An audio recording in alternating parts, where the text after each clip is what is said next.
ሌሊቱን ለሚጮህበት ጊዜ አለ። ምንድነው የህመሙ መንስኤ? ምንድነው በዚህ ልክ እንዲያደርገው ነገር? እንትን ነው እግሩን ነው የሚያመው። እግሩን ያመዋል። እግሩን ነው ሪ ነው ሪ አትጮህብኝ። እኔ ጮት ነው የሰለቸኝ። አሁንስ እንደው እኔ በሽታ አላስታም ወይስ አንተ ጮት ልስማ? አትጮህብኝ።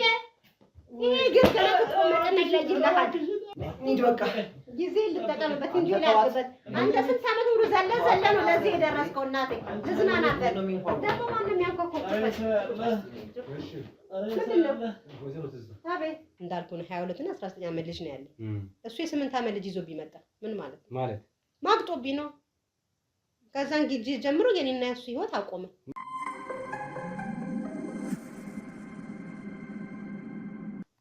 ሰላም ሰላም ውድ ቤተሰቦች እንዴት አላችሁ? እንዴት ከረማችሁ? ውድ ስጦታዎች፣ እኔ በጣም ደግ ነኝ።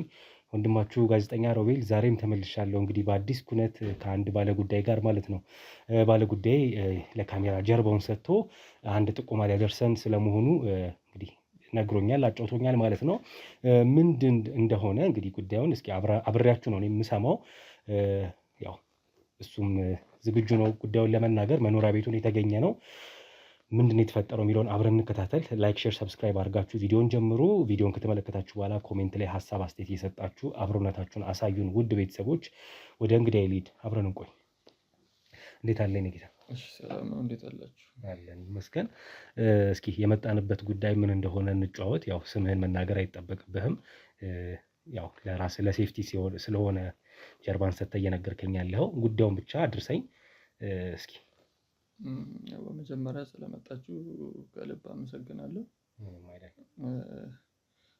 እንግዲህ ይሄ የምታየው ምናልባትም ስገቡ እንዳያችሁት ይሄ ሰፊ ግቢ ውስጥ በተከራይነት ከ10 ዓመት በላይ ቆይቻለሁኝ። ከአከራዮቼም ጋር በወንድምነት በእህትነት እስካሁን ድረስ ቆይተናል። በተለይ አከራይ ወሰን ለኔ ጥሩ ሰው እንደ ወንድም የማየው ሰው ነው።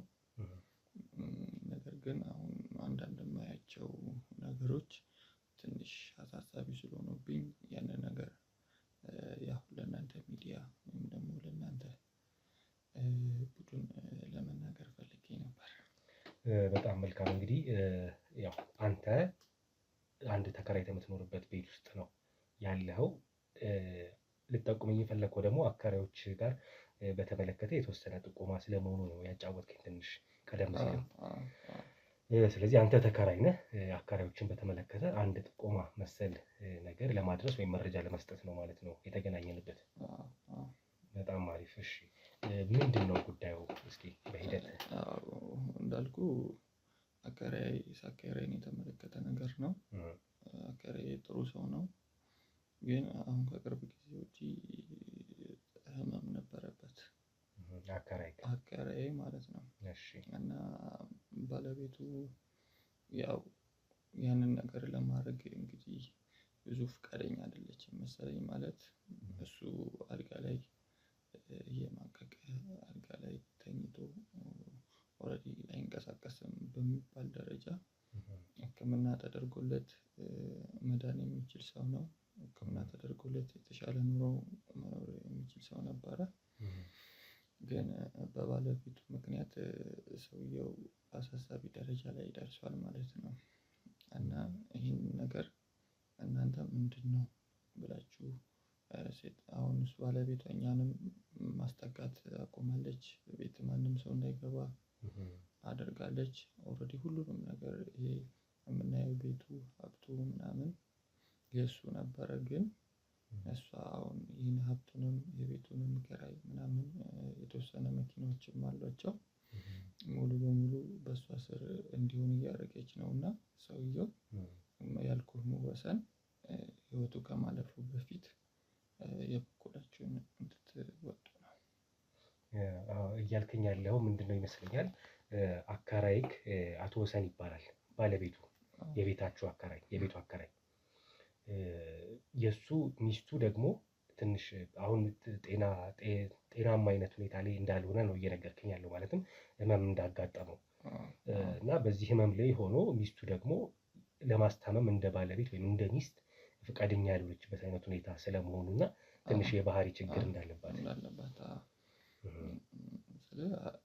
ምንም ቢሆን ባለቤቷ ነው። ብዙ ነገሮችን አብሮ ያዩ ሰዎች ናቸው። እንደ ሚስት ከእሷ ብዙ ነገር ይጠበቃል፣ እንደ ሚስት ማለት ነው። ግን እሷ ያንን ነገር ለማድረግ ፈቃደኛ አይደለች፣ ወይም ደግሞ ሰው እንዲያደርግም ፈቃደኛ አይደለችም። እንዳልኩ ወሰን ደግሞ ከቀን ወደ ቀን ህመሙ እየባሰበት አንዳንዴ ሌሊቱን ለሚጮህበት ጊዜ አለ። ምንድነው የህመሙ መንስኤ? ምንድነው በዚህ ልክ እንዲያደርገው ነገር? እንትን ነው፣ እግሩን ነው የሚያመው። እግሩን ያመዋል? እግሩን ነው። ሪ ነው ሪ ደግሞ በአፋጣኝ የሆነ ነገር ካላደረገው ህመሙ እንትን አይልም፣ አትቋቋመውም፣ ያሳብድሃል። ህመሙ በጣም ከባድ ነው እና የማታደርጋቸው ነገሮች አሁን በህክምናው የማትበላቸው ነገሮች አሉ። የሚፈቀዱ የማይፈቀዱ ነገሮች አሉ። ያንንም የማታረግ ከሆነ ከባድ ሁኔታ ውስጥ ህመሙ ያስጮሃል። ስለዚህ ሌሊትም ቀንም ሊያስጮህ የሚችለው ህመሙ ይሄ በዚህ አይነት ሁኔታ ውስጥ ሆኖ ባለቤቱ ግን እንኳን ልታስታመመው ጭራሽ እንኳን ልታስጠጋምም ሰውም እንዲጠጋ አታደርግ። ደህና ነገር እንኳን ወይ የሚፈቀዱን መፈቀድ ለይታ ትመግበው። ሰውየው እየራበው ከሄደ ምንም አማራጭ የለውም። ገባ? እናንተ ምን አረጋችሁ? እንደ ተከራይ የበኩላችሁ ምን አረጋችሁ? የሌሎችን ሳይሆን እንደው ስላንተም ለማወቅ። እንደ ተከራይ ሐኪም ቤትም ለመውሰድ ሞክረን ነበር የሆነ ጊዜ። መኪናም እንዲመጣ ምናምን ነገር ሐኪም ቤት ሄዶ እግሩ ምንድነው ችግሩ፣ እየቆየ ከሄደስ ምንድነው የሚፈጠረው ምናምን የሚለውን ለማጣራት ወይም ደግሞ እንትን ብለን ነበር። ኦልሬዲ ታክሞ ይታወቃል የበሽታው መንስኤ ሪ ስለሆነ ተነግሮታል። ግን ደግሞ ተከታታይ የሆነ ህክምና እኛ እንትን አላለ። እሷ ነች ከሆነ ጊዜ በኋላ እኛ እንድንደርስበት አትፈልግም። ፈላጭ ቆራጭ ሆና እኛ እንድንናገስም ጭራሽ ከኛ ጋር ሌላ ነገር ውስጥ መግባት ጀመረች። ከኛ ጋር ጸብ ሆነ። እኛ ምንም ያለው ነገር የለም፣ እንዲታከም በወንድምነት በሰዋዊነት ታከሞ እንዲድን። እየባሰ ሲመጣ ወደ ሌላ ነገር ነው የሚቀየረው። እግር እስከ መቆረጥ ድረስ ያደርሳል። ግን ቶሎ የሚታከም ከሆነ ያ ነገር ይቀራል ነው። እንደ ማንኛውም ሰው ያንን በህክምናው መሰረት ማድረግ ያለበትን ነገር ካደረገ ቆሞ ይራመዳል። ግን እየባሰ ከመጣ እግሩ ተቆርጦ ዊልቸር ላይ ነው ማለት ነው የሚቀመጠው። እና ምንድነው እሷ እግርም ከመቆረጥም አልፎ እንግዲህ ባለቤቷ እንዲሞት ይሁን የምትፈልገው፣ ይሄ ሀብት ንብረቱን እንትን ለማለት ይሁን የምትፈልገው፣ በጣም ከባድ ስለሆነ ያንን ነገር እናንተ እንድታዩት ነበር። ቀደም ሲል እንግዲህ ከካሜራም ጀርባ የተወሰነ ነገር እያልክ ነበር ስለ እነዚህ ባለትዳሮች ወይም ስለ አካሪዎችህ እና ልጆች ያሏቸው ስለመሆኑና ልጆቻቸው ግን አንዷ በስኮላርሺፕ ትምህርት ለውጭ እንደሄደች፣ አንዷ ደግሞ እዚሁ ፍቅረኛ ይዛ ግን አላገባችም፣ ከቤቷ ወጣ ከፍቅረኛዋ ጋር እንደምትኖር ነግረኝ ነበር። የደረሱ ልጆች እንዳላቸው የደረሱ ልጆች አላቸው። ቅድምም እንዳወራ ነው ህክምና አንዷ ውጭ ሀገር ያለችው በትምህርት ነው። እንደምጠረጥረውም ከሆነ ከእሷ ጋር ብዙ የምታገናኘው ብዙም የሚያወሩም አይመስለኝም። ከልጆቹ ጋር አታገናኛቸው። ከልጆቹ ጋር አታገናኛቸው። የሆነ ሰዓት ላይም ይችኛዋ ትመጣ ነበር። ከሆነ ጊዜ በኋላ ጠፋች። ምን እንደተባለች ምን እንጃ። የአንድ እናት የአንድ አባት ልጆች አሉ ማለት የእሷም የእሱም ልጆች ናቸው። የእሷም የእሱም ልጆች ሁለት ሴቶች። አንደኛው ውጭ ያላቸው በትምህርት፣ አንደኛው አራቅ ያለ እዚህ ሀገር ውስጥ ነው። ግን ታናሽዋ ነች ትምህርት ያለችው። ለትምህርት ሄደችው። ከእናቷ ጋር ምን አይነት ጸብ እንደተፈጠረ እንጃ። በዛ ምክንያት ለረጅም ጊዜ መታጠቅም አባቷ እንደዚህ አይነት ሁኔታ ውስጥ ነው ያለው። ግን ምን እንደተፈጠረ አላውቅም። ያው ከዛ ውጪ እንግዲህ ይሄ ድብደባ ነገር ሲጮህ ምናምን ትናገረዋለች፣ ትሰድበዋለች፣ ትደበድበዋለች ስትለኝ ነበር። የተወሰነ ነገር ነው ባለቤቱ ማለት ነው ባለቤቷን እንደዚህ አይነት ነገር አሁን ላይ በተደጋጋሚ የሚደረጉ ነገሮች ናቸው። በዚህ በኩል ህመሙ ያስጮኸዋል፣ በዛ በኩል ደግሞ የእሷ ባህሪ የእሷ ሁኔታ ያስጮኸዋል። እንግዲህ ወንድማችንን እያየን ልናጣው ነው ማለት ነው። እንግዲህ የሚገርም ነገር ነው። እስኪ ያው ጉዳዩን እንደ መረጃ ከአንተ እየሰማሁ ነው ያለሁት። የበለጠውን ለማረጋገጥ ግን በቦታው ሄጄ ማረጋገጥ ይኖርብኛል። ወይም እዚሁ ጎረቤቶቻችሁ ናቸውና ያው አንኳኩተን ስንገባ ግቢ ውስጥ ትልቁ ቤት የነሱ ስለመሆኑ ነው እየነገርከኝ የነበረውና የቀሩት ክፍል ያላቸው ቤቶች ደግሞ የእናንተ የተከራዮች ነው። ስለዚህ እስኪ ምናልባት አከራዮቻችሁን በግል ላወራቸው ባለቤቷ ወሰንንም ሚስትየዋ ማን ነው ስሟ ያልከኝ? ሚስትየዋ ትዝታ። ስለዚህ ወይዘሮ ትዝታ አንዱ ባለቤቷን አቶ ወሰንን የተወሰነ ነገር ከነሱ ጋር ቆይታ ማድረግ ይኖርብናል። ማን ናቸው? ምንድን ናቸው? እሱ ያለበት ሁኔታ ምን ይመስላል? እሷስ አሁን እንዳልካት አይነት ማንነት ያላት ሴት ናት የሚለውን ነገር በይበልጥ ለማረጋገጥ የሚያስችል ጥያቄዎችም ሆነ መረጃ ማሰባሰቦችን እናደርጋለን። እኛ እስኪ እንግዲህ ባለቤቱ ከሆነ ጊዜ በኋላ ተቀይራለች። ማንም ሰው እንዲጠጋ ማንም ሰው እንዲቀርብ አትፈልግም። እስኪ በእናንተ በኩል የሚችሉትን መፍትሄ እንድትሰጡት። በጣም መልካም። እንግዲህ ቤተሰቦች እንደሰማችሁት እንዳደመጣችሁት ነው የደረሰን መረጃ ወይም ጥቆማ። ጉዳዩን እኛ በጥልቀት የምንመረምር እና የምንከታተል ይሆናል ማለት ነው። ይህ ሰው የአንድ ቤት ተከራይቶ አንድ ግቢ ውስጥ ተከራይቶ የሚኖር ግለሰብ ነው። ከዛ ባለፈ ግን አከራዮቹ ጋር የተፈጠረ እልባት ያስፈልጓል ወይም ደግሞ ክትትል ያስፈልጓል።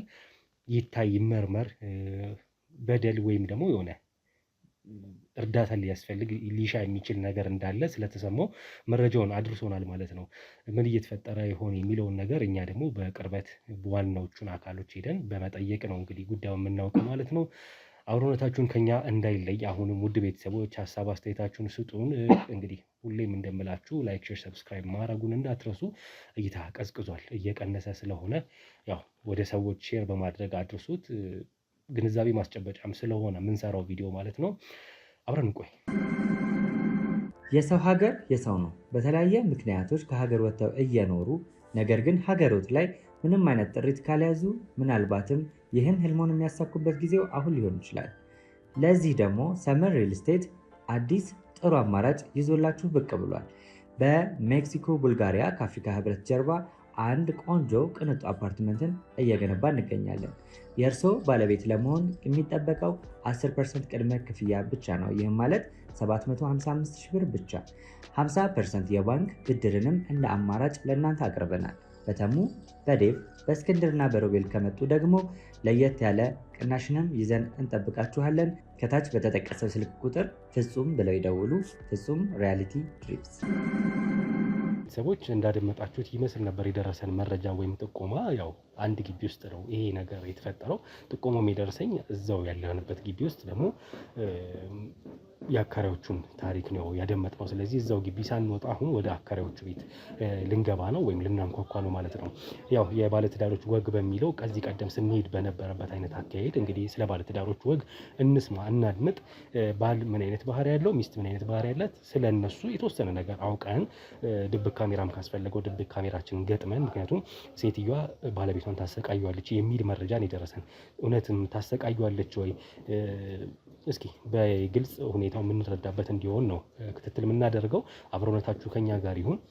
እንግዲህ አጠገቤ ያለው ፍሬንች ዶር የባለቤቶቹ ቤት ነው። ስለዚህ እንግባና ፈቃደኛ ከሆኑ ስለ ባለትዳሮች ወግ እንዲያጫውቱን አድርገን እንገባለን ማለት ነው።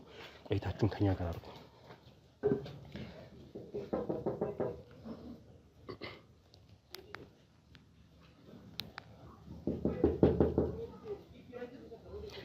ጤና ይስጥልኝ። ጤና ይስጥልኝ። ሰላም ነው? ይመስገን።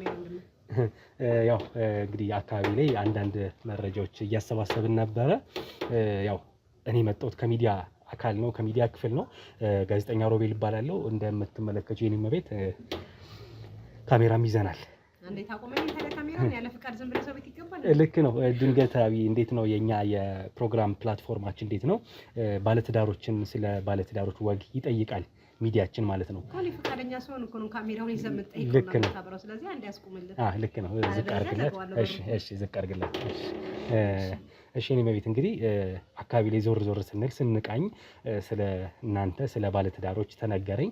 እዚህ ቤት ጥሩ የረጅም ዓመት ባለትዳሮች አሉ፣ ባልና ሚስት አሉ ወይም ተብዬ ነው የተነገረኝና ከእናንተ ጋር የተወሰነ ስለ ትዳራችሁ አንዳንድ ወጎች ብንጫወት ወይም ደግሞ ስለ ትዳራችሁ ተሞክሮ ተጫወተን እንግዲህ አስተማሪ የሆነ ለሚዲያ የሚቀርብ እንዲሆን ነው የፈለግነው።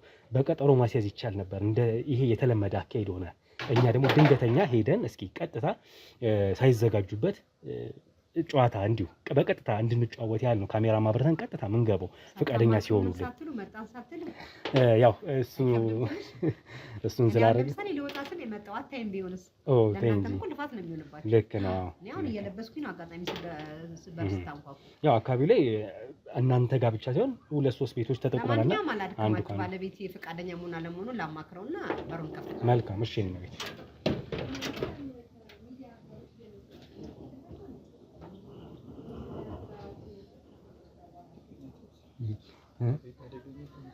አደገኛ ትመስላለች ንግግሯ፣ ትንሽ ቆጣ ያለ ነው። ለማንኛውም ልክ ነች። እሺ እንግባ። እሺ እኔ መቤት መንገድ ልወጣ ነው እያልሽ ነበር መሰለኝ። ልወጣ ስለ የመጣሁ እንግዲህ ምንም ማድረግ አንችልም። እናመሰግናለን በጣም። እሺ ጤና ይስጥልን። አናግራችሁ ሰላም ብላችሁ እነሱ ናቸው ሚዲያው። ጤና ይስጥልኝ። እኔ ጌታ ሰላም ነው ወይ? እንዴት ናችሁ? እንድታውቅ በድጋሚ እንዴት ነሽ? ደህና ነሽ? ይመስላል። ሰላም በላ እግዚአብሔር ይመስገን። ያው የቀረጻ ፍቃድ አለን። ያው እሱን አሳያቸው ኢሳያስ። የቀረጻ ፍቃድም እንዲሁ ችግር የለውም አሳይቶኛል በር ላይ ቅድም እንደነገርኩ ነው። ስለ ትዳራችን ሊያወሩ ይችላል። ችግር የለም ቁጭ በል ከበቃ።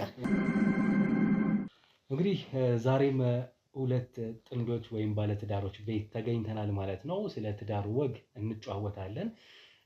እንግዲህ አጠገቤ ወይም ፊት ለፊት እንደምታዩቸው ባልና ሚስት አሉ። ማን ናቸው? ከስማቸው ጀምረን እንተዋወቃለን። ስለ ትዳራቸው፣ ስለ ፍቅር ህይወታቸው፣ ስላሳለፉት ስለ ሁሉም ተሞክሯቸውን ይነግሩናል፣ ያጫውቱናል። አብራችሁን ቆዩ። እሺ በድጋሚ እንዴት አላችሁ? እግዚአብሔር ይመስገን ሰላም። እንዴት አለ? መስገን ሁሉ ሰላም። ከአባወራ ነው የሚጀምረው እንዴ? እስኪ ከአባወራ ለመጀመር ትንሽ ተኝታል ይመስለኛል። በሰላም ነው? እንዴት ነህ? ትንሽ አመማርኩት ነው። ኦኬ እግዚአብሔር ጨርሶ ይማረህ ማለት እንፈልጋለን። አሜን። ፈቅዳችሁ ወዳችሁ ስላስገባችሁ እናመሰግናለን በጣም። እስኪ ከስምህን ጀምርና እንተዋወቅ፣ ከዛ ስለ ትዳራችሁ ቆይታ እናደርጋለን። እሺ ይሄ ነገር ግን እንደው አልገባኝም። ምንድነው? ያው እንዴት ነው የትዳር ወግ ነው። ስለ ትዳራችሁ ተሞክሯችሁን ብታሳውቁን አስተማሪ። አሁን ብዙ ወጣቶች ወይም ብዙ ሰዎች ትዳርን እየፈሩ ያሉበት ጊዜ ነው። እውነት ነው የመጣንበት ጊዜና ትዳር ከእናንተ ተሞክሮ ተነስተን ደግሞ ጥሩ ጥንዶች እንደመሆናችሁ አካባቢ ሰው ስለነገረን እስኪ እነዚህ ሰዎች ትዳራችሁ ተሞክሯቸው ረጅም ዓመትም ከመቆየትም አንፃር ያስተምራሉ የሚለውን ለማወቅ ነው ከእናንተ የመጣ ነው። የእኛን ትዳር ዝና ሰምታችሁ ተሞክሮ ልታቀርቡ ነው? አዎ። ምን ነው ሳቅ?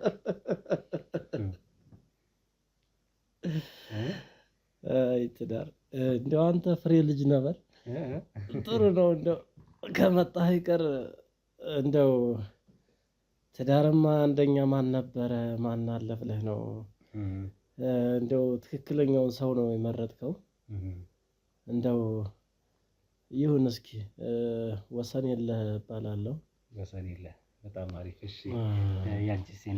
እኔ ትዝታ እባላለሁ። እኛ ረጅም ዓመት በትዳር ዓለም ስንኖር በጣም ተፈቃቅረን ተደሳስተን ነው። 2 ልጆች አሉ። በጣም አሪፍ። ስለዚህ አሁን ያለነው የአቶ ወሰንየለህ እና ወይዘሮ ትዝታ መኖሪያ ቤት ነው ማለት ነው። ትክክል። እስኪ የ2 ልጆች ወላጅ እናትና አባት እንደመሆናችሁ እየነገራችሁኝ ያላችሁት? አዎ የ2 ልጆች እናት ነኝ።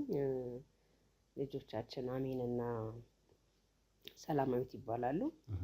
አንደኛው እድላችን ሆኖ ደስ የሚል በጣም ጎበዝ ተማሪ ነችና ትንሿ ስኮላርሺፕ አግኝታ ሆናለች ውጭ ነው። ትልቋ ደግሞ በቅርቡ ልንድራትና አያት ልንሆን ነው። ለጊዜው ሌላ ቦታ ነው የምትኖረው። በጣም ደስ ይላል። አሁን እናንተ ራሱ ወጣቶች ናችሁ። አያት ለመሆን መብቃት ደግሞ ትልቅ ጸጋ ነው። ተመስገን። አሁን እኔ እና እሱ ሁለታችን ብቻ ቀርተን ይኸውልህ ፍቅራችን እንደ አዲስ እያደስነው ነው እልሃለሁ። እና ምርጥ ሰዓት ነው የመጣኸው። እና እሱ ትንሽ አመም አደረገው እንጂ በቃ በጣም ምርጥ ባል። እኔ ምርጥ ስለኔ እንኳን ማውራት አይጠበቅብኝም፣ ያው እሱ ስለሚነግረን በጣም እሱ ምርጥ ባልና በጣም መልካም ለልጆች አባት የሆነ መልካም ሰው ነው። በቃ ፍቅራችን ውጭ እስከሚያስቀና ድረስ ነው። የግል ቤት ነው ያለን እና ይሄ መደዳ ሰርቪስ እንዳለ አከራይተን በኪራያችን እንተዳደራለን። መኪናዎችም አሉት። እሱ በጣም ሰሪና ታታሪ ባለቤት ነበር። አሁን ትንሽ ደከም ብሎ ሕክምናም ወሰድኩት፣ ጸበልም ቦታ ወሰድኩት፣ አልቻለም። ትንሽ እግሩን አሞት አሁን ሪታሞ አልጋ ላይ ቀረብኝ። በጣም ያሳዝናል። አሁን ብቻዬን እየደከምኩ ነው ያለሁት። ያለሱ መኖር ደግሞ አልችልም።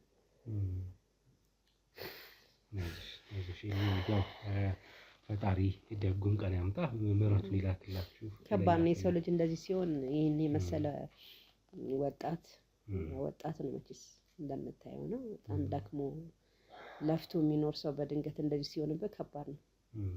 ያልወሰድኩት ጸበል ቦታ የለም፣ ገዳም የለም፣ ሆስፒታል ብትል እና በቃ ያኔም ተው ሲባል አይሰማም እሱ። ይህን ስጋ ነው ይህንን ጮማ ነው ተው፣ አጉል ጓደኞች ቀርቦብኝ በቃ ቀን በቀን ስጋ ነው እባክህ ስጋን አትብላ፣ ጤናን ጠብቅ ነው። ያጨሳል፣ ይጠጣል። ኧረ እባክህ ተው፣ ለልጆቹ አስብ፣ ለእኔ አስብ ነው የምለው። በቃ ሁሌ የውጭ ሰው ነው ብታይ፣ በቃ ሁሌ የውጭ ሰው ነው። ይኸው ዛሬ አንድም ሰው ዞር ብሎ የሚያዩት የለም። ያኔ ቁርጥ ሲቆርጥ የነበረላቸው ያድራት ያ ቢራ ያ ዊስኪ ሲወርድላቸው የነበሩ ሰዎች የሉም። ተው፣ ምግብን አስተካከል፣ ስፖርት እንስራ፣ እንውጣ፣ ላይ ዳይት አድርግለዋል። ምንም ያለ ስጋ አይንቀሳቀስም፣ ያለ ጮማ አይንቀሳቀስም፣ ያለ መጠጥ አይንቀሳቀስም፣ ያለ ሲጋራ አይንቀሳቀስም። ያው በሕክምናም ደረጃ ሪ ተብሎ ያው ስቃዩ ለኔ ሆነብኝ። እሱም እየተሰቃየ እንዳለ ሆኖም ግን እኔም አብሬው እየተሰቃየሁት ነው ያለሁት እውነት ለመናገር እና ከባድ ነው። ያው ያሳዝናል። ትንሽ አልጠበቅንም ያው ይሄ ይሆናል የሚልህና አቶ ሰሪላ እንዴት አለ? ፈጣሪ የተመሰገነ ይሁን። እንዴት ነው አሁን ያለበት ጤንነት ሁኔታ? የህክምናው ሂደት እንዴት ምን ይመስላል? ያው እንግዲህ ትዝታ ነገረቻችሁም አይደለም? አዎ ፍቅር በፍቅር ነን። ያው እንደነገረቻችሁ ነው። ጎበዝ እኮ ናት የኔ ሚስት፣ ጎበዝ ናት። ሪፖርት አቀራረብ ትችላለች። ምንድን ነው ነገራቸው በደንብ። አይ ትዝታ ምን ይምጣላችሁ? ሻይ ቡና? ምንም ወስደን የመጣ ነው። የመጡበት ጉዳይ እንደው ይሄ አይመስለኝም እና እንደው የምታወሪውን ነገር ወይኔ መሰለኝ እንግዲህ ለሚያው እንትን ማስታወስ አልፈለግንም። ያው ዞሮ እስኪ ስለ ትዳራችሁ የተዋወቃችሁ እንዲተዋወቃችሁ የሚለው ነው ሞሮፍ መታወቅ ያስፈለገን ጉዳይ ነበረው። ተያይዞ ግን ይሄንኑ መጫወትም ምናልባት ለበጎ ሊሆን ይችላል። አሁን ስላለበት ሁኔታ ስላመመውም እሱም በደንብ ማውራት አልቻለም እንጂ እንዳልኩ ነው። እኔ ቤተሰቦች ትልቅ የሱፐር ማርኬት ነበራቸውና እዛ ሰራ ካሸር ሰራ ነበር እና በዛ ነው የተዋወቅነው። እሱ እኛ ጋር ስለሚመጣ እንዳልኩ ትላልቆች መኪናዎች አሉት፣ ቢኪሬዎችም አሉት እና ይመጣል እቃ ምናምን ይገዛል። ምን ይላል በዛ ተግባብተን ነው። እኔ ቤተሰቦች ሱፐር ማርኬት ላይ ካሸር ሰራ ነበረ። በቃ በዛ እቃ በገዛ ቁጥር አንዳንድ ስንባል ስልክ ተቀያየርን። ከዛ ውጭ መገናኘት ምናምን ጀምረን ወደ ትዳር ዓለም ገባን። ከዛ እነዚህ ልጆችም ተፈጠሩ። ለሴቶች ልጆቻችን በፍቅር በደስታ በመከባበር ልጆቻችን ለዚህ በቁ። እድለኛም ሆነን አሁን ወደ ስኮላርሺፕ እና ልጃችን ሄዳለች። ቅድም እንዳልኩ ነው። አንደኛዋ ደግሞ አሁን በቅርብ በሰርግ ልንድር እየተዘጋጀ ነው። በጣም ደስ ይላል። እና እንግዲህ ወደ እሱም አሁን ትንሽ ስላመመሆነ ስለደከመው እንደ ልቡ ማውራት ስላልቻለ ነው። እንዴት ነው አሁን የህክምና ሂደት ምን ይመስላል ያለበት ሁኔታ? አሁንም እኮ አጋጣሚ ልወጣ ስን የመጣው አንድ መድኃኒት ትናንትና ቼክአፕ ነበረው። በየ3 ወሩ ቼክአፕ ያደርጋል እና አንድ መድኃኒት ጎሎ እሱ መድኃኒት ከዛ ልወጣ ስን አጋጣሚ እናንተ የመጣችሁት እና እንደተባለው በቃ እየተጠቀቅ ነው። እንደፈለገ መብላት አይጠበቅበትም። ይሄን ስጋውን ምኑን አሁንም ቢሆን ያቆም እና መድኃኒቶቹን በአግባቡ ወሰድ። እሱ አሁን እየወሰደ አይደለም ያስቸገረኝ ነው መድኃኒቱ። አንዳንድ የጨጓራዬን ምን የሚነካኝም ስለሚል እንደ ተስፋ እንደ መቁረጥ መራመድም ስላቃተው እንደ ተስፋ መቁረጥ አይነት ስሜት ስለተሰማው መድኃኒቱን በየሰዓቱ እየወሰደልኝ ነው፣ በአግባቡ እየወሰደልኝ አይደለም። ትዝታ እና ምን ነው ለምን እንደው ቁም ነገሩ ላይ ትኩረት አታረጊም? እና ቁም ነገር ነው የማወራላቸው። ሰው ቤት ነው ያሉት አይደለም? የሚበላም የሚጠጣም ይባላል እኮ አልኳቸው እኮ እምቢ አሉኝ እኮ። አጫውታቸው ስለ ፍቅራችን፣ ስለ ትዳራችን። አጫወትሻቸው ወይስ ሌላ ጊዜ ይምጡልን? አጫወትሻቸው እኮ። እስኪ ከአንተ ደግሞ እንስማ እስኪ ትንሽ ስለ ትዳራችሁ በተመለከተ ከአንተ አንደበት ልስማ። አይ እንደው እኔስ የልጆቼ ከዚህ መራቅ ቀጣዩ ጊዜ ጨለማ ሆኖብኛል። ጨለማ ነው። እስር ቤት ነው የመጣችልህ አይደል እንዴ ልጅ? ያችኛም እየደወለች ነው። ምንድን ነው የምታወራው? እስር ቤት አሁን ስለሱ አይደለም ስለ ፍቅራችን አውራ የተባልከው።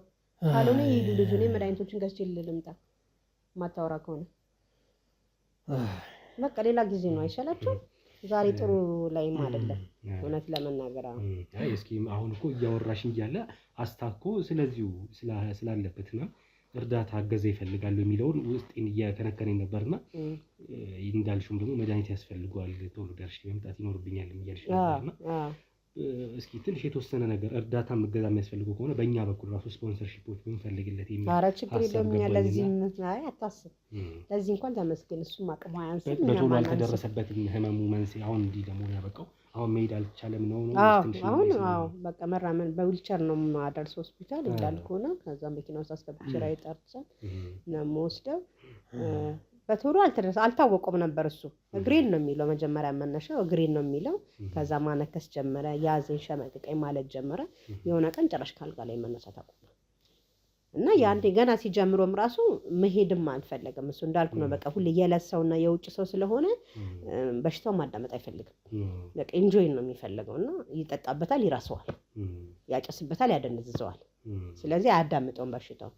አለማዳመጡ ደግሞ ለዚህ ዳረገው። አይበቃሽም? እና የሆነ ሳለይም ደግሞ ምንድነው አይ እንደው የጠየቁሽን አውሪ ብዬ ነው። ምን ሆነ ነው?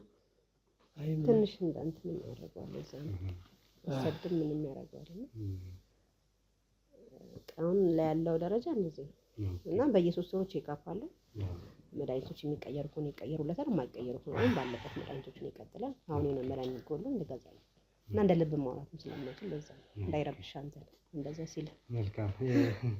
ያው ዋናው ዓላማ የነበረው ስለ ትዳር ወግ ነውና ትንሽ ተያይዘው በዚህ ጉዳይ ላይ እየተጫወትን ሆነና ነው እንጂ እስኪ አቶ ይሰነል የተወሰነ ስለ ትዳራችሁ መነሻውን የተወሰነ ነገር ቢለኝ ብዬ ወደድኩኝ። የመጨረሻ ያደርገዋል።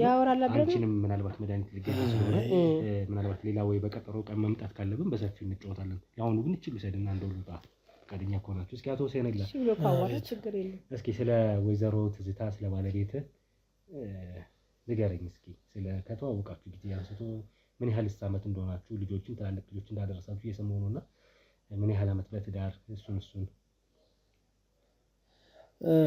አዎ ጥሩ የፍቅር ጊዜ ነበረ።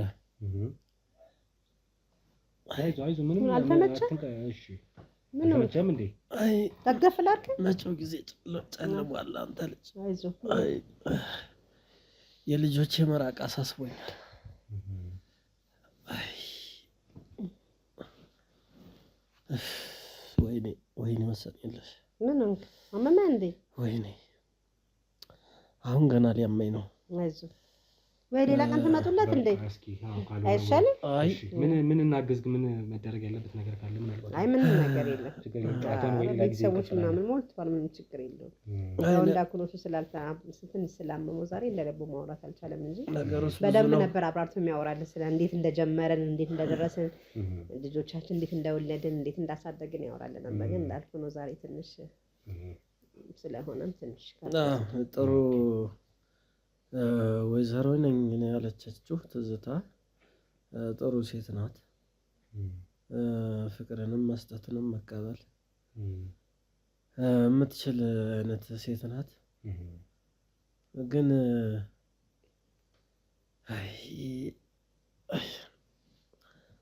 ያው ጥሩ ነው እንግዲህ እናንተም ይሄንን ወስዳችሁ ለሌሎች መማሪያ አርአያ ለማድረግ ደፋ ቀና እንደምትሉ ነው የነገርከኝና በርቱ።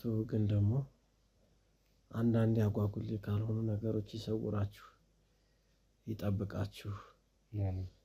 ልፋታችሁንም ደግሞ ፍሬ ለማየት ያብቃችሁ እንጂ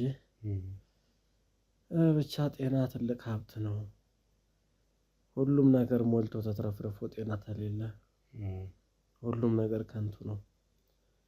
የጤናን ሀብትነት የምንረዳው አልጋ ላይ ስንውል ጊዜ ነው። ከዛ ውጭ አንረዳው እና ደግሞ በአካባቢያችሁ በቅርብ ያለ ሰው መልካም ሲሆን ህመሙም ጭንቀቱም ሁሉም ነገር ቀላል ይሆናል። ያ ካልሆነ ቀኑም ጨለማ ነው። በቃ ታርዝምባቸው የተጠየቀው ብቻ መልስና ሸኛቸው። ጨለማም ጨለማ ነው። አሪያ ላይ ያደርጉንም አይደል እኮ በቃ አዎ ያንቺንም አሪያነት እኛንም አሪያነት እንደው ካወቁ ከረዳቸው እኮ ነው። ትዝታ ችግር የለም ነገርኳቸው እኮ ነገርሻቸው። እንደው የቀረውን በነግራቸው ብዬ ነበር ደከመኝ እንጂ። መልካም ችግር የለም አቶ ሰኔላ ለሰጣችሁን ጊዜ ለፈቀዳችሁ ለሁሉም ፈቅዳችሁ ላስገባችሁን እጅግ አድርገን እናመሰግናለን። ጨርሶ ይማረ ፈጣሪ። እንግዲህ ወጣት ነህና ገና በወጣትነታችሁ ደግሞ አያት ልትሆኑ ስለመሆኑ እየነገራችሁ ነበር። ትልቅ መባረክ ነው ጸጋ ነውና ደስተኛ ነኝ በዛ። ፈጣሪ እንግዲህ ያሰባችሁትን ሁሉ በልጆቻችሁ ያሳካላችሁ። በእናንተም ላይ ለትዳራችሁም እንግዲህ ረጅም ዓመት ቆይታችኋል እንደተነገረን። ምን ያህል ዓመት ግን ምናልባት እኛ ቢያንስ ዓመት አይሞላንም። ምን ዋጋ አለው ለትዳር ይሆናል። ያው አንድ 20 ዓመት ይሞላናል በትንሽ 15 20 ዓመት ባላስታውስም እሱስ ከዛ በላይ ነው። ረጅም ለማክበር ምናምን አዘጋጃችሁ? ያው ልጆቻችን ሊያከብሩልን ነው። አሁን በቅርብ ስኮላር ያለች የሄደችዋ ልጅ ጨርሳ ስትመጣ እንግዲህ እያለችን ነው። ያ ልጆቻችሁ የደረሱ ከሆኑ ምናልባት 20 ዓመትም ሊያልፍ ይችላል ይመስለኛል። አዎ ያልፋል እኮ እያለ እኮ ነው። ልጄ ራሱ እኮ ስንት ዓመቷ ነው እንዴ? ትልቅ ልጃችን ራሱ ስንት ዓመት ሆና ትልቋ? በጋብቻ ተጋብታችኋል? በሰርግ በምን? አዎ እንዳልኩ ሱፐር ማርኬት ሲመጣ ምን ሲል ከዛ ቤተሰቦቼ ላይ ሽማግሌ ልኮ ምኑ በሰርግ ነው የተጋባ። ከ20 ዓመትም በላይ ይበልጠዋል። ነበረ ሆነ እንጂ ነበረ። እስኪ አይዞ አንተ ሰነለ ቀረ የምትለኝ ምን የምትነግረኝ ነገር ይኖራል? ኧረ ምኑ ተነካለ? ምንም አይኖርም። ይኖራል ብለህ ነው እንደምን ምኑ ተነካለ ነው? እስኪ ለማንኛውም እንግዲህ ጥሩ ቆይታ አድርገናል። በድጋሚ እጅግ አድርገን እናመሰግናለን። አዎ እንግዲህ ትዳራችሁን ከዚህ የበለጠ በፍሬ በልጅ ልጅ ተባረኩ። ሌላ ቀን ደግሞ ልጆቻችን ሲኖሩ መጣችሁ ደግሞ ስለኛ ደግሞ ልጆቻችን ጠይቃችሁ ኢንተርቪው ማለት ትችላላችሁ። ምን ያህል እንዴት አይነት ልጆች እንዳደጉ ትዳራችንን ስለእናት ስለኛ ስለሱ ያወሩላችኋል። እሱ ትንሽ ዛሬ አመም ስላደረገው እንደ ልቡ ማውራት አልቻለም። እንደምታየው እዛ ነው። በጣም መልካም እንግዲህ ጥሩ ቆይታ አድርገን ነበረ። እነዚሁ ባለትዳር አቶ ወሰኔላ እንዲሁም ወይዘሮ ትዝታ ቤት ገብተን የተወሰኑ ቆይታዎች አድርገን ተጫውተናል።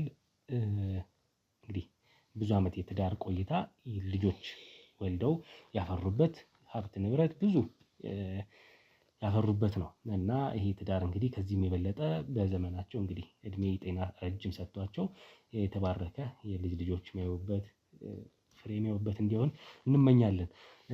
ለአሁኑ በዚህ እናብቃ። በሌላ ጊዜ ተመልሰን እንመጣ ይሆናል እንዳላችሁት እናመሰግናለን ለማለት እወዳለሁ። ወይዘሮ ትዝታ እሺ፣ አቶ ወሰኔላ ሰላም ሁኑልኝ። እሺ ሰላም ሁኑ። አሜን።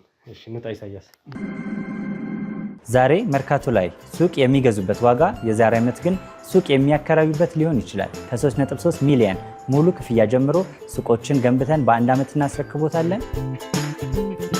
እንግዲህ እንደምትመለከቱት ከዜሮ ተነስተን በ2 ወራት ውስጥ ብቻ ሰሚ ቤዝመንት አውጥተንለታል። በሚቀጥለው አንድ ዓመት ደግሞ ለእናንተ ለደንበኞቻችን የምናስረክብ ይሆናል ማለት ነው። በ640 ሺህ ብር ቅድመ ክፍያ የሱቅ ባለቤት መርካቶ ላይ መሆን ይችላሉ ማለት ነው።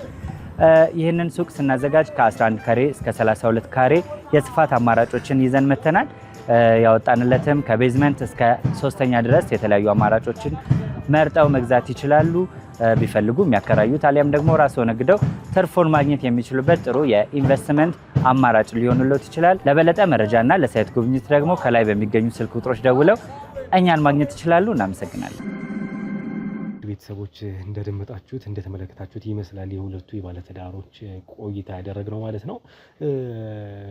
ሚስት ፈላጭ ቆራጭ ናት ብሎ ሲነግረኝ ነበረ። ታስታውሱ ከነበረ ጠቋሚ ሚስት አሁን ላይ እሷ የምታወራበት ኢነርጂ እና ባለቤቷ የሚያወራበት አቶ ሰኔላ የሚያወራበት ኢነርጂ በጣም የተለያየ ስለመሆኑ ነው የተረዳ ነው። ይህን ነገር ያው እኔም ሳልነግረው ካሜራማኔም ጭምር ነገሩን ተረድቶ ድብቅ ካሜራውን ለጥፎት ወጥቷል። በሁለቱ መሀል ያለ መቃረን ወይም አለመግባባት ወይም የእሷ የበላይነት የሚታይበት ትዳር ነው ወይ የሚለውን ለማጣራት እንሞክራለን። ምክንያቱም ይሄ ሰው ብዙ የሚደርስለት ሰው ሳይኖር ቀርቶ ልጆቼ ከሄዱ በኋላ ጨልሞብኛል ይሄ ቤት ይሄ ህይወት ብሏል። ከዛ ውጪ ስለ እሷ ሲያወራ ጥርሱን እየነከሰ አይነት ነው የሚያወራው። እሷ ደግሞ ትንሽ አይኖረውም ትንሽ ሳት እያደረገው ስለሆነ ለዛ ነው እንደሚያወራችሁ እያለች ነገር ውስጥ ትደባብስ አይነት ነገር ነበረ። ትክክል ናት አይደለችም ገና የምናውቀው ነገር የለም። ነገሩን በሂደት እያጣራን ነው። ማን ነው ትክክል ማን ነው ስህተተኛ የሚለውን የምናውቀው። ከዛ ውጪ በደል እየደረሰበት ከሆነ ይሄ ግለሰብ እስኪ ምናይና አጣርተን እንግዲህ መድረስ ያለብን ነገር ካለ ደርሰን እሱን ለማገዝ ለማዳን እንሞክራለን። እሷም ደግሞ ምን አይነት ሚስት ናት የሚለውን አይተን እስኪ የሚሆነው ነገር እንመለከታለን። ለማንኛውም ድብቅ ካሜራችንን እንደገጠምን ነው ያለ ነው ማለት ነው። የሚፈጠር ነገር ካለ እንመለከታለን። ካልሆነም እንግዲህ በተከራዮቻቸው ትዝብቶቻቸውን እያደረሱ መረጃቸውን እያደረሱ እኛም ያው መረጃዎቻቸውን እየሰማን አዲስ ነገር ካለ እልባት የምንሰጠው ጉዳይ ሊሆን ይችላል ማለት ነው። የሚፈጠረውን አብረን እንመልከት። አብራችሁን ቆዩ። ምንድነው የምትጮኸው? እስኪ አትጮህ ለፍልፍ። ምንድነው የምትጮኸው? አትጮህ እስኪ ዝም በል። በቃ አትጮህ። ምንድነው ቀደም ልቀባጠርላችሁ የነበረው ለልጆቹ? ስንት ዓመት ሙሉ አሰቃየህ። እኛውን ደግሞ ምን ፈልገህ ነው? እንዴት እድላለሁ? አትጮህብኝ። እኔ ጮት ነው የሰለቸኝ። አሁንስ እንደው እኔ በሽታ አላስታም ወይስ አንተ ጮት ልስማ? አትጮህብኝ። ይሄ ግን ገና ተቆመጠ ነግለጅልሃል። ተቆምቶ ከወደ ላይ ተሰራጭቶ በበተዋት እንደው ዝም ብለህ ተኛ። ሆነ ግን ዘርገና ተኛ። በቃ ምን አረኩሽ? ልለምንሽ? ኧረ ልለምንሽ። ምን አይነት ስቃይ ነው እንዴ? አትጮህ። ያንተን በሽታና ያንተን መምላስተም ወይስ ኑሮ እንድንኖርበት? የለበት ያኔ ጮማን ስጋን ስትቆርጥ ዞር በላይ ታል ከማንም ጋር ስትንጫጫና ስትንዘላሰብ አትጮህብኝ ያልኩህ ነው። ክፉ ከገና ሰማይ ልጅ ወይዬ ሚስኮል እንኳን አላየሁም። መጣ እንዴ? አላየሁም እኮ ኧረ ዝም ብሎ ይጮህብኛል። አትጮህ ዝም በል። ና ውዴ ውጭ ና አሁን ዝም በል አትለፍልፍ። ስንቴ ነው የደወልኩት ስልክሽ ላይ እስካሁን ድረስ እንዴት ነው ያላየሽው? አሳውን ዝናናና ሰውን አብላኝ ለራሴና ሰውን አብሮኝ እኮ እባክህ እሱ ነው አትጮህብን። አንተ በቀላሃለሁ እሱ አገኛ ነው እንዲጸጥል አድርገው በጣም ደስ ይለኛል። አንድ ነገር ብትልልኝ ቆንጆ ነበረ። ዝም ብሎ መለፍለፍ ምንድነው? እኔ እኮ ቆየሁ ባል የሆነች ሚዲያዎች መጥተው እኮ ስለ ፍቅራችሁ ስለ ትዳራችሁ ምንድን ነው የምታደርገው? ጭራሽ ወደ ሊደበደበኝ ደረሰ። ቆይ ይሄንን ማድረግ እንጂ በእናትሽ አሻፍረተቢስ ነውረኛ አለ። አንተ ዝም በል በእናትህ። እንዲህ የተያዝክ ሰው ዝም ብለህ ታወራለህ? ኧረ ተይው በእናትሽ። እሱን ምንድነው እዛ ስጠብቅሽ ስደውልሽ የማትመጪው ሚዲያዎች መጥተው ቀረጻውን ተደራድረናል ጋር እንዳለ ሰው ደግሞ ዝም በላቸው እናቴ። አንተ ምን ሊሰሩ መጡ? ምን አቅላቸዋለሁ? ይሄ ሸው እኛማ መልካም ፍቅር ነን እንደዚህ ነን ብያወራሁልህ። እኔ ዝም በል አትጮህብኝ። ተይው በእናትሽ። እሱን ተይውና ወደ እኔ አንተ ዝም በል በቃ። ይሄንንማ የሆነ ነገር አድርጓል። እንሂድ በቃ ወተን እንሂድ ራሳችንን የምንበላ ይሻላል። አይቻልም? አንተ ዝም በል በቃ። ዘንዶ በላሽ አንቺ አለሌ እንሂድ በቃ። ጊዜ ልጠቀምበት እንጂ ላያልቅበት። አንተ ስንት ዓመት ሙሉ ዘለ ነው ለዚህ የደረስከው። እናቴ ትዝናናበት። ደግሞ ማንም የሚያንኳኳበት አቤት ዝም ብላችሁ ምንድን ነው? ተይዞ ምን ነው አማማ ወጣ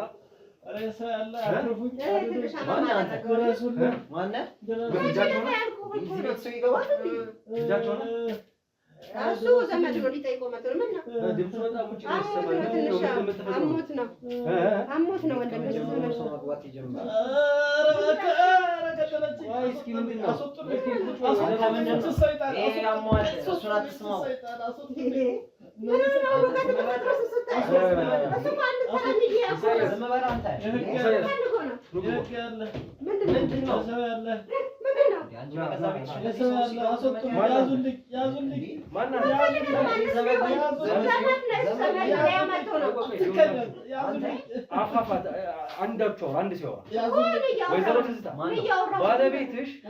ባለቤትሽ በእንደዚህ አይነት ሁኔታ ላይ ሆኖ እያሰቃየሽ ነው ያለው። እየሰማሁ ነው ድምፅም ጨምሮ ሌላ ነገር አቃለው። አሞት ማለት ነው ያለው እኮ መቼ እንደሚያማው አይደል እንዴ? ማን ነው እሱ? ነው ያገባኛል ማለት ነው። አንተ ራስህ እኔ ዘመድ ነው ቤተሰብ እሱ ዘመድ ነው ሊጠይቀው መጥቶ ነው መጠየቅ ይችላል። እሱን ራሱ ነው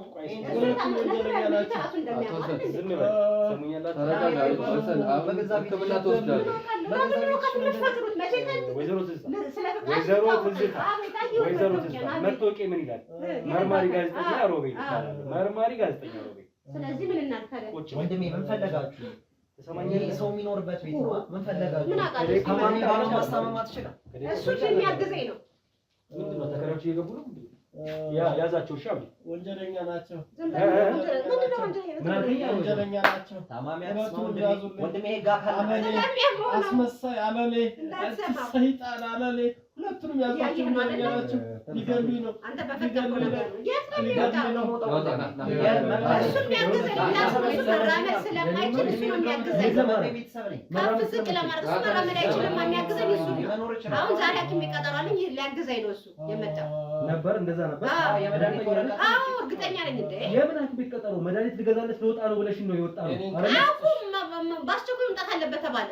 መቼ ነው? አሁን ስወጣ እኔ ለኔ ነገርኛ እሱ አጋጣሚ ሲመጣ አንተ ስትወጣ ወንጀለኛ ናቸው እያለ እየተናገረ ነው። እሱ ነገርኩ እኮ እሱ ይገባሻል። አንተ መጀመሪያ ዝም በል። አንተ ስታወራ ዘመድ ነው ወንድሜ። እኔ ዘመዱ ነው። ሰማኝ እስቲ የእህቱ ልጅ ነው እንዴ? ናውጣ ታውጣ ወንድሜ ነው ያለው። ወንድሜ አትንከኝ።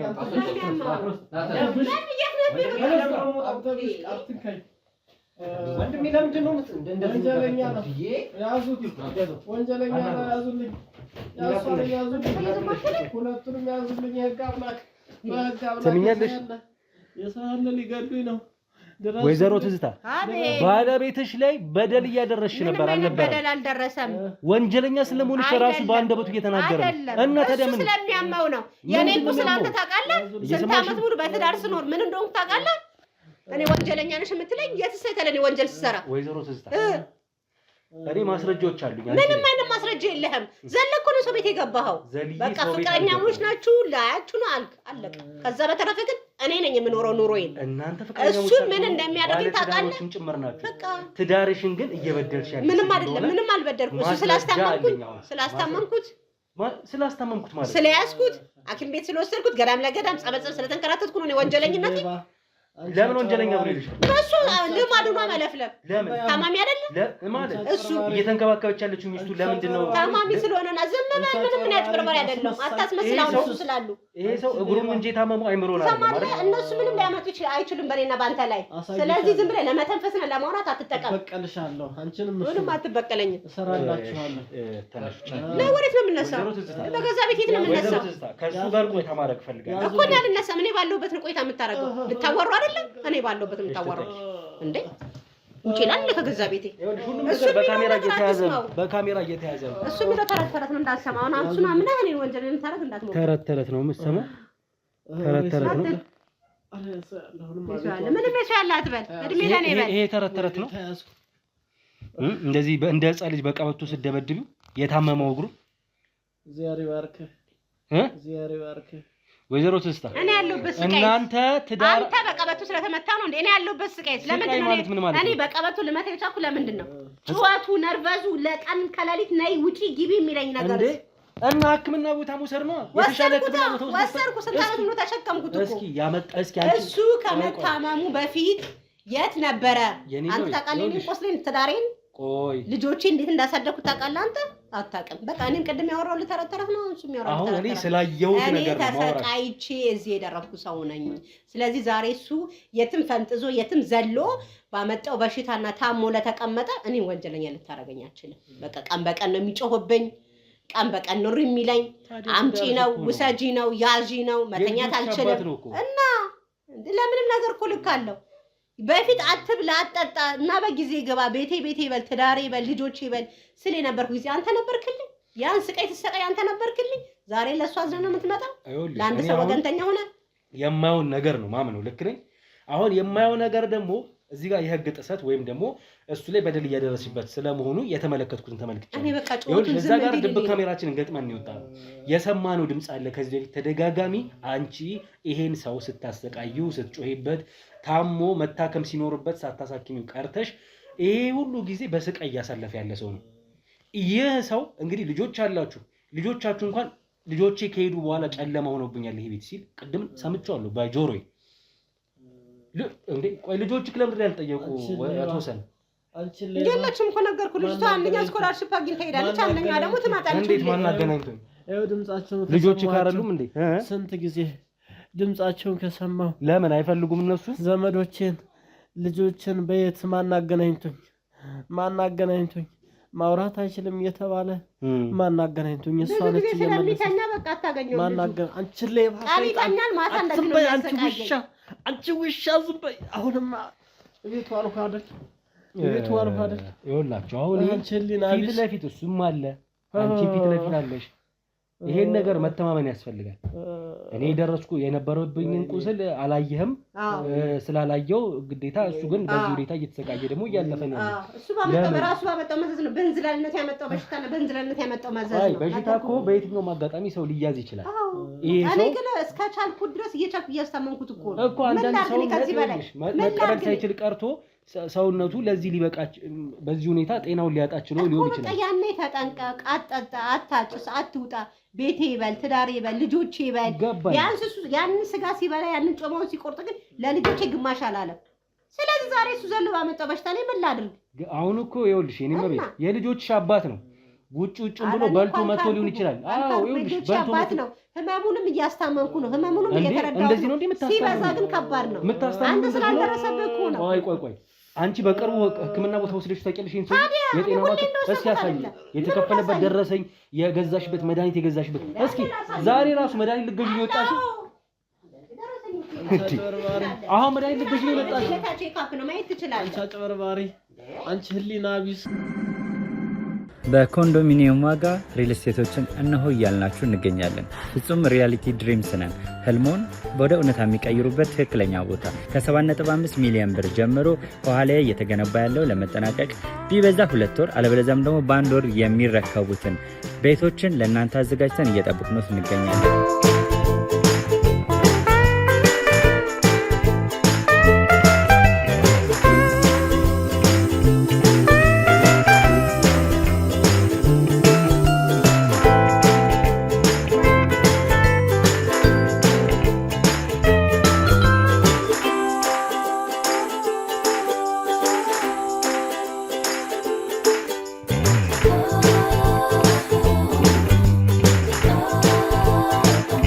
ክፍያ 7.5 ሚሊዮን በሰሚ ፊኒሽድ ሲሆን 60%ቱን ለኛ በመክፈል 40%ቱን ደግሞ ከወጋገን ባንክ ጋር እናንተ በማገናኘት ክፍያዎትን መፈጸም እንዲያስችሉ መንገድን ከፍተንልዎታል። የመኖሪያ ቤቱን ስናስረክቦት የተበጣጠነ ፓርኪንግ፣ የራሱ በቂ የሆነ ጄኔሬተር ያለው በአንድ ህንፃ ላይ 2 ሊፍት የተገጠመለት እንዲሁም ደግሞ ከርሰ ምድር የወጣለት ምቹ ለመኖር ተስማሚ የሆነ ህንፃን ገንብተን እናስረክቦታለን። ለበለጠ መረጃ ደግሞ ከታች በሚገኙ ስልክ ቁጥሮች ይደውሉልን፣ መገናኘት እንችላለን። ምን ነው ማየው? ይሄ የህክምና ወረቀት ቀኑ ምንድነው የሚለው? ይሄው ዴቱ ላይ እኮ ይናገራል እንዴ። ስንት ነው? 7 ወር ነው ምናምን ያልፋል እኮ። ጃንዋሪ 26 ይላል በፈረንጆች። ይሄ ባለፈው ነው የቀርቡና ጠፍቶብኛል ማለት ነው። ትራንስፖርት ላይ አጋጣሚ ከቦርሴ ጋር ጠፍቶ። የምን ትራንስፖርት የምን እንትን ነው የቆየው እንትን ያሳይሽኝ። የምን የትኛው ህክምናው ራሱ ምን ስለማን ነው የሚናገረው? እሺ አቶ ወሰን የለ እሺ አሁንስ ደከመኝ። እሺ ወሰን የለ ዞሮ ግን 7 ወር ምናምን ነገር ያልፈዋል ይሄ የህክምና ውጤት ወረቀት። ከዛ ህክምና ቦታ ሄደህ ታውቃለህ በቅርቡ አቶ ወሰን? ኧረ እባክህ እንደው ዱላው ቢቀርልኝ ህክምናው ቀርቶብኝ ጽድቁ ቀርቶብኝ በቅጡ በኮነነኝ አለ ያገሬ ሰው። ይሄንንም ጸድቅ ያለ ሰው ነው ተሸክሞ ወሰደኝ። አሳዝኛቸው ነው። እሷ መቼ ዞር ብላ አይታኝች አለሌ አስመሳይ ውሻ ሰው መሳይ ሰይጣን። አይዞህ ወደ ህክምና ቦታ እንድትሄድ የተቻለን ነገር እናደርጋለን። በዚህ ስቃይ ውስጥ ሆናም እንድትቀመጥ ብዙ አልፈልግም። ለማንኛውም ግን ይሄ የህክምና ወረቀት ራሱ የሚለው የዛሬ 7 እና 8 ወር አካባቢ ያለፈ የህክምና ወረቀት ነው። አንቺም እንዳልወሰድሽው እየተናገረ ነው። ዞሮ ወይዘሮ ትዝታ ከዛ ውጪ አሁን ራሱ መድኃኒት ልገዛ ነው ለወጣ ነበር ስትይ የነበረው ሐቅሽን እንዳልሆነ ውሸትሽን እንደሆነ ይሄው ማስረጃው ላይ አስመልክቼሻለሁ። ይሄ ወጣት እዚህ ቤት የገባው ራሱ ማን ነው ምንድነው ገና ይጣራል። ፍቅረኛሽን ገና የስንት ዓመት ታላቁ አትሆኝም? የኔ ፍቅር እየተባባል ስትጠራሪ እኩል ልታጠቁት ትሞክራላችሁ። ቀበቶን አንስተሽ ግረፊ ይልሻል። ምን ማለት ነው? አንቺ እኮ ባለ ትዳር ነሽ። ሁለተኛ ነገር ከሱ ጋር ምንድነው አሳ ልብላ ነው አሳምሮኛል እንውጣ ተባብላችሁ ልትወጡ ስትሏል እንደ ገባ ነው። የምን መድኃኒት መግዛት ነው? መድኃኒቱ እሱ ነው። ተነስጪ። እሺ ለማንኛውም ወይዘሮ ትዝታ ተነስጪ።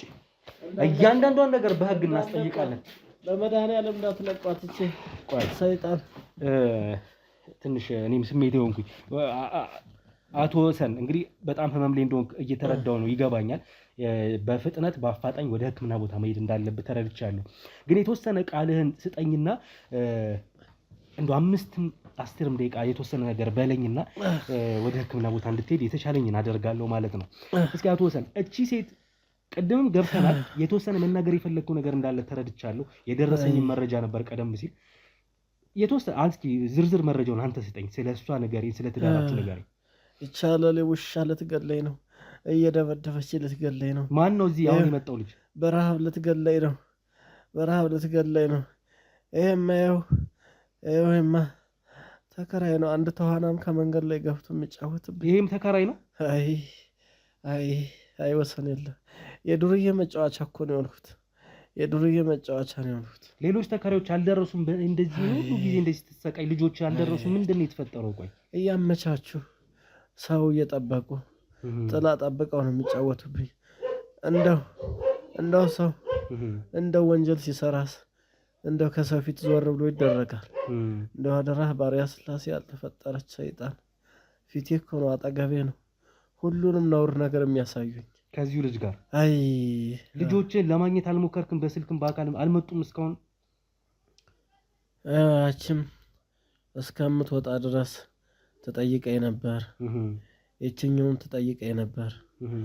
አሁን እነሱም እንግዲህ እድሜያቸው ለአቅመ ሔዋን ሲደርሱ ያው ኑሮ ማሸነፍ ስላለባቸው ስራቸው ላይም ትምህርታቸው ላይም መቼም እኖራለሁ ስትል ብዙ ነገር ያስፈልጋልና ወደ ራሳቸው ደግሞ ማየት አለባቸው። ጊዜ መስጠት አለባቸው ለራሳቸውና እንግዲህ በስልክም እየደወልን እንጠይቃለን እያሉ ካሁን በፊት እንደው በቪዲዮም በምንም እየደወሉ ያገኙኝ ነበር። አሁን ስልኩ ተበላሽቶ ነው የኔም ጠፋብኝ ብላ አሳመነቻቸው። እንዴ አንዷ ሀገር ውስጥ ነው ያለችው አይደል?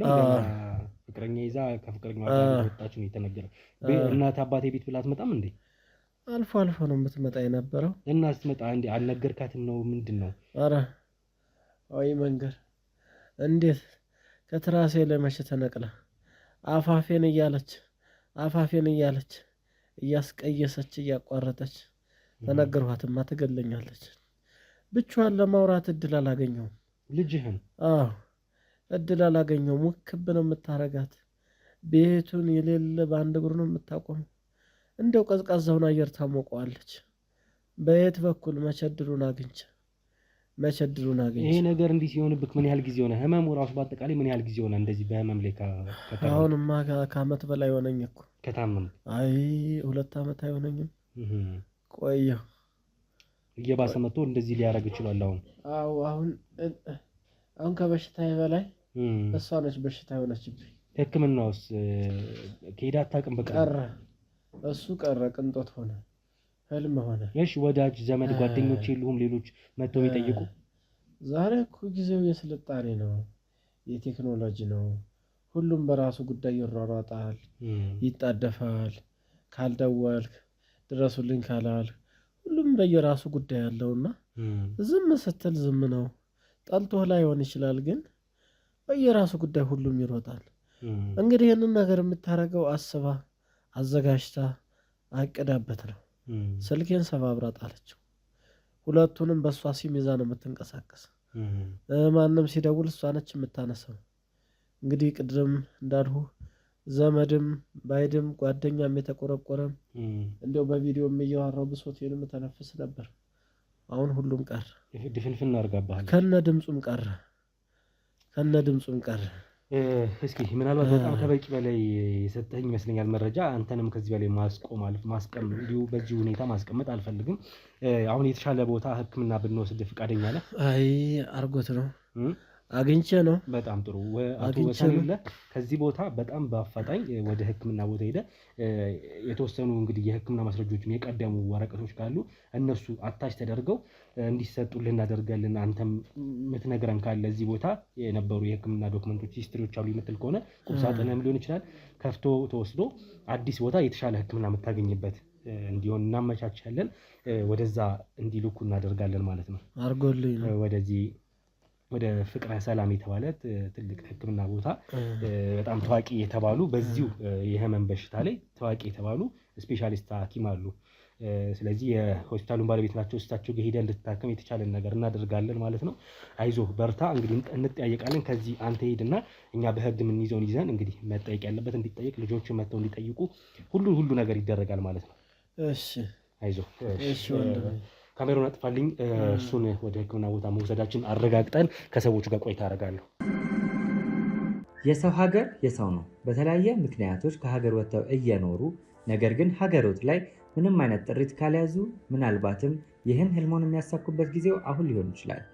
ለዚህ ደግሞ ሰመር ሪል ስቴት አዲስ ጥሩ አማራጭ ይዞላችሁ ብቅ ብሏል።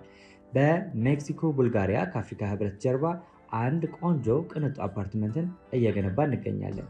የእርስዎ ባለቤት ለመሆን የሚጠበቀው 10% ቅድመ ክፍያ ብቻ ነው። ይህም ማለት 755 ሺህ ብር ብቻ።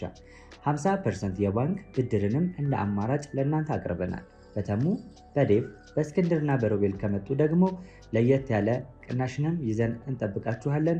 ከታች በተጠቀሰው ስልክ ቁጥር ፍጹም ብለው ይደውሉ። ፍጹም ሪያሊቲ ትሪፕስ።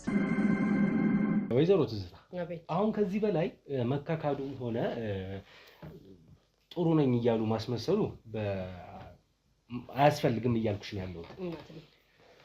አሁን ይሄ ባለቤት እንግዲህ የብዙ ዓመት ትዳርሽ እንደሆነ አሁን እንዲሁም እንደሰማሁት ከሆነ ትልቋ ልጃችሁ 22 ዓመት ይሆናታል። የ22 እና 19 ዓመት እኔ ቀደም ስለተለቸኝም ነው የነገርኩ። ቢያንስ 20 ዓመት ምናምን 25 ዓመት ይሆናል በትዳር እንዳልኩ ነው። ማክሲመም ትዳራችን ያ በ30 ዓመት ነው። ልጄ እንኳን 21 እና 19 ዓመት 22 እና 19 ዓመታቸው ናቸው። ስለዚህ ይሄ ሁሉ በትዳርና በልጆች በዚህ ልክ ተባርካችሁ የምትኖሩበት ያላጣችሁ ይሄ ሁሉ ነገር ያላችሁ ሰዎች አሁን ደግሞ ትዳርሽን በዚህ ልክ አሳልፈሽ ሰተሽ እየቀጠቀጥሽ ልጆቹን ሳታገናኝ ወዳጅ ዘመዶቹን ሳታገናኝ ከሁሉ አርቀሹ አንቺ ግን እንደምትፈልጊው ትወጫለሽ፣ ትገበልሽ ከወጣት ጋር ከአንድ ተከራይሽ ጋር እንደፈለግሽ ፊት ለፊቱ ሌላም ዝሙትም እንደው ባንደርስ ኖሮ ሌላም ነገር ስታደርጉ ይደረስባችሁ ነበር። ፊት ለፊቴ ነው የሚያደርጉት እያለ ነው። ምን አይነት ህሊና ነው? ምን አይነት እንዴ! ልጆችሽን አታስቢም? ትዳርሽን ባታስቢ። እኔ እኮ ትዳሬን 30 ዓመት አስታመምኩ። ምንድነው 30 ዓመት አስታመምኩ ማለት? ምንድነው ማለት? አንዳንድ ነገር ነው ቀደም ነግሬያለሁ። እኔ ኖርኩት ኖራ አንተ አልኖርክም ወይም እሱም አልኖረውም። እሱ አሁን ውጭ ዘሎ ሲጠግብ ነው እንደዚህ ሆኖ ያመጣው እንዳልኩ ነው። ከዛ በተረፈ ደግሞ እኔ ትዳሬን አምኜ እልል ባለ ሰርግ ቤተሰቦቼ ድረውን አምኜ እየኖርኩ እነዚህ ልጆች ተወልደው እንዳልኩ ነው 22 እና 19 ዓመት ልጅ ነው ያለ። እሱ የ8 ዓመት ልጅ ይዞ ቢመጣ ምን ማለት ማለት ማግጦብኝ ነው። ከዛን ጊዜ ጀምሮ የኔና የሱ ህይወት አቆመ። ምን ከትዳር በኋላ ነው ይሄ ነገር የተፈጠረው? ከትዳር በኋላ የ8 ዓመት ልጅ። ስለዚህ እኔ የማላቀው ሌላ ህይወት መስርቶ ልጁን አመጣብኝ ማለት ሊያሳድጉ ይዞት መጣ ነው። ልጁ ሴትዮ ይዛ መጣች እንጂ ቀስ ብሎ እያንኳኳ እሱን በማያውቀው መንገድ ከዚህ በፊት ልጅ አለው በመሀል የተፈጠረ በመሀል የተፈጠረ እንዴት ተፈጠረ ምን ተፈጠረ እኔ የማውቀው ታሪክ የለም። እኔ እንግዲህ ምንም አጉድዬበት አይደለም። ልጆቹን ተንከባክቤ አሳድጌ ነው ቤቴ ብዬ ነው ወልውዬ አጥቤ ፈግቼ እሱን አልብሼ ከሰው እኩል ቆንጆ ሆኖ ይሁን ብዬ ስል ለካ እኔ ለሌላ ሴት ነው የምሰጠው እሱን አስሞንሙኜ በምልክበት ሰዓት ማለት ነው። ስለዚህ አልፎ ተርፎ ሴትዮዋ አንድ ቀን ሰርፕራይዝ አደረገችን በተቀመጥንበት። እኔ ልጆች እንዲሁም እንዲሰሙ አልፈልግም፣ አልሰሙም፣ እነሱም አላወቁም። ከዛ በኋላ ግን የኔ ህይወት አቆመ እንዳልኩ። አልፎ ተርፎ ደግሞ ተው ሲባል ሳይሰማ በሽታ ይዞብኝ መጣ። ስለዚህ እኔም ሰው ነኝ እኮ እኔም ሴት ነኝ፣ በቃ ኢንጆይ ማድረግ አለብኝ እኮ። ትዳሩን መፍታት የተሻለ አይሆንም ወይ? ልጆቻችሁን በሰላም ለይታችሁ ይሄንን አሁን ይሄን ሰው ምን ብላ ነው የምትፈታው? በዛ ላይ ንብረቴስ እኔ ተሰቃይቼ አብሬ ያለፋሁትን ንብረት በከንቱ ትቼ ሌላ ሰው ይኖርበት። ስለዚህ እኔ ያኔም ተው ቤቴ ይበል ልጆቼ ይበል ትዳሬ ይበል ውጭ ስንትና ስንት ኪሎ ስጋ ቆርጦ ጓደኞቹም ሆነ ራሱ የሚነግረኛል በልቶ መጥቶ ግን ለኛ ግን አያመጣልን። እንደገና እኔ ወጥቼ ገዝቼ ነው ቤቴ ጠባብሼ ሰርቼ ከልጆቼ ጋር እነዚህ ሴቶችን ሰብስቤ ማበላ። ስለዚህ አንተ ተው ስትባል እኮ መተው ነው ያለብህ አይደል እንዴ? እሱ እንደፈለገ ዘሎ እንደፈለገ ጠግቦ እንደፈለገ ጠጥቶ እኔ ውጭ እኮ ማውጣትና መዝናናት እኮ አላቃተኝም እኮ። ግን ውጭ ሳወጣ ትዳሬ ይጎልብኛል፣ ቤቴ ክፍተት ነው፣ ጓዴ ያንስብኛል ብዬ ነው ያን ጊዜ ሁሉ እንደ ወጣት ሳልሆን ተጨምጬ ስኖር ነበር። ስለዚህ ለዚህ ነው እኔ በአግባቡ ስንት ዓመት ከሱ ጋር እንደኖርኩ። አንድ ቤት እየኖረ ግን አንድ ቤት አንኖርም። ምክንያቱም በሀሳብ አንግባባም። ሁሌ ኃይለኛ ነው፣ ሁሌ ሆት ነው። አሁን ዛሬ ኃይለኛ ነኝ መሆኔን አታይም። ስንት ዓመት ሙሉ ሲረግጠኝና ሲጨኩነኝ የነበረው እሱ ነበር። ጮክ ብዬ ሁላ ማውራት ሁላ አልችልም፣ መጠየቅ ሁላ አልችልም። ኃይለኛ ሰው ነው እንደሚታወቅ ሰፈር ሁላ ይታወቃል። እሱ መጣ ከተባለ ሰው ሁላ ነው የሚረበተበት። ጠገብ ብሎ ስጋውን በልቶ ጥሬ ስጋ ነው የሚበላው። ድራፍትን ጠጥቶ ሲጋራውን አጭሶ አቡሎ እዚህ አንቺ ሰራሽ ነው የራስሽ ጉዳይ ይላል። አልፎ ተርፎ ደግሞ እኔ ትዳሬን አምኜ ተቀምጬ የ8 ዓመት ልጅ ባልሽ ወልዶ ከብዶ አለ ሲባል ለአንተ ለሞራል ምን ያህል ሙን ነው አሁን የምትይኝ ወሬ? ምናልባት ዝም ብላ የመጣች ሴት ብትሆንስ? ልጁ ያልሆነ ህፃን ይዛ መጣ። አመነ እኮ እሱ። ከዛ በኋላ አመነ። ከዛ በኋላ ስናወራ እኔ በቃ ከዛም በኋላ በቃ እኔ መበቀል ሁላ ጀመርኩ። ስለዚህ በውጭ ያሳድገዋል ነው ሀሳቡ የነበረው። አመነ። ግን እንዴ ብዬ ይዤ እመጣለሁ? የአንድ ቀን ስህተት ነው የሚለው እሱ። ስለዚህ የአንድ ቀን ስህተት እውነት ነው ሺት አድርጌብሻለሁ፣ ይሄ ነገር ተፈጥሮ ነው። እኔ ደግሞ አላመንኩም ነበር። ግን እውነት ሆኗል፣ ተወልዷል፣ አድጋለች ልጅቷ። ስለዚህ አምነሽ ተቀበል። እኛ ባናሳድገውም ግን ኦልሬዲ ነው ልጅ ወደፊት እዚህ ሀብት ላይ ማካተቱ አይቀርም በአባትነት በሚል አመነ። መኖር ጀምረን ከዛ በኋላ ግን እኔ ኑሮዬ ከሱ ጋር አስጠላኝ። በቃ ዛሬ መታመሙን አትየው፣ ዛሬ ደህና ቢሆን ደግሞ ሌላ ደግሞ ፈልፍሉ ወይም ሌላ ሸርሙጦብኝ ይመጣብኝ እኮ። አሁን እኮ እያልኩሽ ያለሁት ይሄ ሰውዬ በዚህ ሁኔታ ከቀጠለ እስከ ሞት ሊያደርስ የሚችል ኬዝ ነው የታመመው። የህመሙ አይነት እስኪ ሞት ነው እየጠበቅሽ ያለሽ ማለት ነው። ህክምና ቦታ ሰጥቶ ይታመማል፣ ይሞታል። ህይወት ይቀጥላል። ለልጆቹ ስትይ ቢያንስ እንኳን በቃ ህይወት ይቀጥላል። ምን ይደረጋል? ለምን ያኔ ተው ሲባል እንደዚህ እንዳደርስ ሲባል የነበረ ሰው ያልጠበቀ ሰው እኔ አሁን ለምን አዝንለታለሁ? ቆይ ለልጆቹ ስትይ ለራስሽ እኮ አይደል? ለልጆቹ ስትይ ልጆቹ አባታችን ማለታቸው አይቀርም። ለልጆቹ ስትይ አድጓል፣ ያውቃሉ።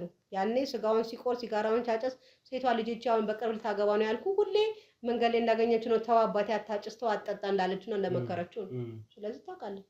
ስለዚህ አሁን ደግሞ ማንም ከማንም ጋር አይቀበርም፣ ህይወት ይቀጥላል። እኔ ደግሞ ያ ህይወት እንዳይሆን ግን እንዳልኩ ተጨቁኝ አንገቴን ደፍቼ ቤቴ ትዳሬ ብዬ ስኖር ግን እሱ ውጭ ነበር። ያኔ ቤቱን ትኩረት አልሰጠም፣ ልጆቹን ትኩረት አልሰጠም። አሻሼ ገዳይ ሲል ነበረ። እና አንድ ቀን ያበላቸው ወንዶች እንኳን መተው ለደቂቃ አላዩት። አዎ ከዚህ ጋር ግንኙነት ጀምሬያለሁ። ወጣት ነኝ። ማንኛውም ሰው እንደሚዝናና ዝናናለሁ። እሱ እኮ ምናልባት የልጆች እኩያም እስኪ ያስገባው ኢሳያስ የልጆች እኩያ የሚሆን ወጣት ልጅ ነው። ቅድም ይዤ የወጣሁት እንኳን እሱ ህፃን ይሁን እኔ ከፈቀድኩ ምን ችግር አለ? እኔ ካመንኩበት ወሬ ተጠጋ። ስምህ ማን ነው? ተናገር። ስምህ ማን ነው? ይሳቅ። ምንድን ነህ ከአንተ ለእሷ? እኔ ተከራይ ነኝ። ተከራይ ነኝ። ከዛ ከእሷ ጋር ያለ ግንኙነት ምንድን ነው? ለመናገር ይከብዳል። እናትና ልጅ ልትለኝ ነው? አይደለም። አሁንማ ሁሉንም እንዳወቃችሁ እኮ ተረዳሁ። እኔ ተከራይ ነኝ። ያው እሷም ባሏ እንደምታውቀው እንደዚህ አልጋ ላይ ቁራኛ እንደሆነ ነው። ከሶፋ አይወርድም እና እሷን ለእሷ ደስታ የሚሆነውን እሰጣታለሁ። እሷም ደግሞ የተቻለውን ነገር ገንዘብም ምናምንም ሲጎለኝም የቤት ኪራይም ምናምን ትተውልኛለች ምናምን ብቻ ሁለታችንም በጥቅም ነው የተገናኘነው። ህሊና የለህም ታዲያ? ህሊናህን ሸጠህ ነው ማለት ነው ለእሷ ሁሉ ነገር የምታደርገው? ወንድሜ ወጣት ነህ አንተ። ወጣትነትን አይደለም የአዲስ አበባ ልጅ ነህ ታውቃለህ። በዚህ ሰዓት ቆይ ይኸውልህ ስለ ወጣትነት ምናምን ተወውና ባለትዳር የሆነች ሴት በእድሜ በጣም በብዙ የምትበልጥ ሴት ምናልባት አንተ የልጆቿ እኩያ ነው የምትሆነው ወይም የልጆቿ ታናሽም ጭምር። ስንት ዓመት ነው አንተ? 20 ምን እየሰራ ለምንድን ነው ቤት ተከራይተህ? ቤተሰቦች የት ነው ያሉት? ከቤተሰቦቼ ከወጣሁ እንኳን በጣም ብዙ ጊዜ ሆኖኛል። የት ነው? አዲስ አበባ ልጅ ነህ አንተ? አዎ።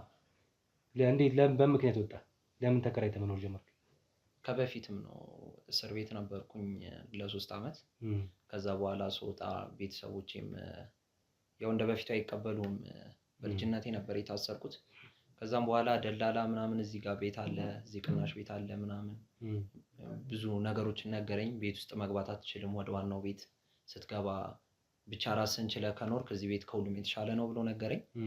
ጎረቤቶችም ስትገባ የሚነግሩ እንደዛ ነው፣ ወደ ዋናው ቤት አትጠጋ እንጂ ሌላ ነገር በነፃነት መኖር ትችላለህ አሉኝ። ያንን እኔም ፈልጌ መጣሁኝ ምናምን። ከጊዜ ወደ ጊዜ ከእሷ ጋር መግባባት ጀመርን። የታክሲ ትከፍልልኝ ጀመረች። ስራክ ምንድን ነው? ስራ ምን ተማምነው ነው ቤትስ የተከራየኸው? በፊት ሰራ ነበር፣ ረዳት ምናምን ሰራ ነበረ። አሁን ስራ አቁሜያለሁ። እሷን የምታስተዳድረው?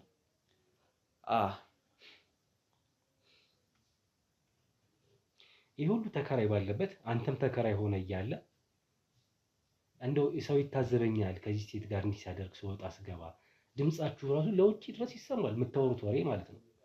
በዚህ ኮንፊደንስ እንዴት ነው ይሄን ልታረጉት የቻላችሁት? ሰው የቤት ኪራይ ይከፍልልኛል ወንድሜ። አንተ የአዲስ አበባ ልጅ ነህ፣ ትረዳኛለህ። እና የቤት ኪራይ የተከፈለልህ በዚህ አይነት ሁኔታ ነው? ሊያውም ባለቤቷን በዚህ ልክ እያሰቃየችው የቤት ኪራይ ስለተከፈለልህ ሰው መሰቃየት አለበት ማለት ነው? ባለቤቷ አንዴ እግሩ ሽባ ሆኖ ተቀምጧል እና እኔ ወጣት ነኝ። እኔ በዚህ እድሜ ይቃጠል ያገኘው ላይ ተፍ ብለህ ዛሬ ላይ ካለደክ ምንም ተስፋ የለም እዚች ሀገር ላይ እየኖርኩ። አሁን ያረከው ነገር ወንጀል እንደሆነ ታውቃለህ? ድጋሚ ለእስር እንደሚያበቃ ተረድተሃል? ወንድሜ ከእስር ቤት ስትወጣ እንደ በፊቱ አይሆንም ሁሉም ነገር። ከእስር ቤት ነው የወጣኸው። ስለዚህ የወንጀል ሪካርድ ነበረብህ ከዚህ በፊት። በምን ነበር የታሰርከው በፊት? ዝርፊያ ተባባሪ በሚል በዛ እንግዲህ በልጅነት በለጋ እድሜ ገና ታስረህ ነበር። አሁንም ድጋሚ ለጋ ነህ። ድጋሚ ደግሞ በሌላ ወንጀል ልትታሰር ነው። ኑሮ ለማሸነፍ ነው። አንተ ደግሞ ወጣት ነህ፣ ይገባል። በዛ ላይ አዲስ አበባ አንተ አትታረም እንዴ? ኑሮ ለማሸነፍ ታዲያ ያኔ በቃ ያደረኩት ዝርፊያ በቃም ለማሸነፍ ዝርፈውም እኮ ገንዘብ ለማግኘት ነው አይደል? ሌላ አይደለም። መዝረፍ ስለሚያስደስት አይደለም መቼስ። ዘርፈ ገንዘብ ለማግኘት ነው። ግን ለሱ ደግሞ ትክክል አግባብ ስላልነበረ እንድትታረምበት ታርመ ወጣ። ስትወጣ ድጋሚ ደግሞ የሰው ባለቤቱ እያሰቃየችው ከአንተ ጋር እየማገጠች ፊት ለፊቱ የስንት ዓመት ትዳር አንተን እኩዮች የሚያካክሉ ልጆች ያላቸው ፊት ለፊቱ አመጣ። ጭራሽ ቀበቶ ታቀብላታለህ ግረፊ እያልካት። ፈጣሪ ነው። ወይዘሮ ትዝታ አሁን ከዚህ ሰው ጋር እንደው በትዳር ልትኖሪ ነው የጠበስሽው ልበልሽ እንጂ እሱ ጊዜ ለሚፈታው አይታወቅም። ልጆችሽ አይሰሙም። ከተቻለኝና ከተዳሰትኩኝ ለምን አላገባው? ምን ችግር አለ? አሁን ለዚህ ሰው ከዚህ ጋር ለአዳር ነው ለትዳር ነው የተፈላለግሽው? ልጆች አሉሽ። የልጆችሽ እኩያ ምናልባትም ታናሽ ነው እንዲሁም ለአንዷ ለጊዜው እኔ አሁን ጊዜያዊ ላይፌ ነው እያየሁ አሁን ትዳር እኔ አስቤ አላውቅም። ወደፊትም ሆነ መቼ ልጆች አለኝ ወራዴ እኔ ትዳር ለምን አስባለሁ? ጊዜያዊ ነው። ጊዜያዊ ላይፌ መጠቀም አለብኝ። እሱ ላይፉን ተጠቅሟል እንደዚህ የደረሰው። እንዴት ነው እንደሚደረስብሽ ገምተሽ እንኳን አታውቂም? ለምን አታውቂም? እንዴት አስቤ? ማንስ ይሄን ነገር ጠቁሞ ማንስ አድርጎ የሚያጮው በሽታው ነው። እንዴት አስቤ? አሁን እኛ እዛ ገና ውጪ ቆመን እኮ ድምጻችሁ ከውጭ ይሰማ ነበረ ሲያግዝ ሲተባበርሽ ድምጻችሁ ራሱ ይሰማል። ይሄ ሁሉ ተከራይ ባለበት እኮ ማንደፍሩ ያው ለማሙት አንዳሙስ የቀረው ሰው ነው። እሷ ደግሞ ወጣት ናት። ተከራይ ማንደፍሩ ይያስብ። አንድ ነገር ልንገራችሁ፣ ይሄ ሰው እሷ ሕክምና ቦታ ባለመውሰዷ የተነሳ የተፈጠረበት የህመም በሽታ ነው። እንደዚህ ከበፊት እርግጠኛ ነኝ የምነግርሽ። አሁንም ከዚህ ያልጋ የተነሳው ለሕክምና ልንወስደው ነው። ሕክምናውን በእርግጠኝነት ነው የምነግርሽ 8 ቀን ወይ 7 ቀን ባልሞላ ቀን ውስጥ ተሽሎት እንደሚድን እርግጠኛ ነኝ ነው የምነግርሽ። ሕክምና ቦታ ባለመሄዱ የገቢ ምንጭ አለው። ደሃ አይደላችሁ። ጥሩ ቦታ ብታሳክሚው ደህና ሆኖ ተጸጽቶ የሚኖር ይሆናል ይሄ ሰውዬ። አንቺ ግን አላማሽና ኢላማሽ ሌላ ስለነበረ እሱን በሽተኛ በማድረግ ሌላ ሰው ላይ በማምጣት ብዙ ለማንኛውም አንቺም በህግ ትቀጫለሽ፣ አንተም በህግ ትቀጣለህ። በህግ የሚያስቀጣ እስከሆነ ድረስ ደግሞ ፍርዳችሁን የምታገኙ ይሆናል ማለት ነው። ወጣት ነህ አይደለም አንተ ሰው መረዳት ያቅታል። እሷም ለምንድን ነው በዚህ እድሜዋ እንደዚህ ከአልጋ ቁራኛ ከሆነ ሰው ጋር እንደዚህ እንትን የምትለው? እኔ ስለምንድን ነው በለጋ እድሜ ሌላ ድጋሚ ሌላ እስር ቤት? አንተ ወጣት ነህ፣ ሰርተህ መለወጥ ትችላለህ። እዚህ ያለነው ሁላችንም ወጣት ነን።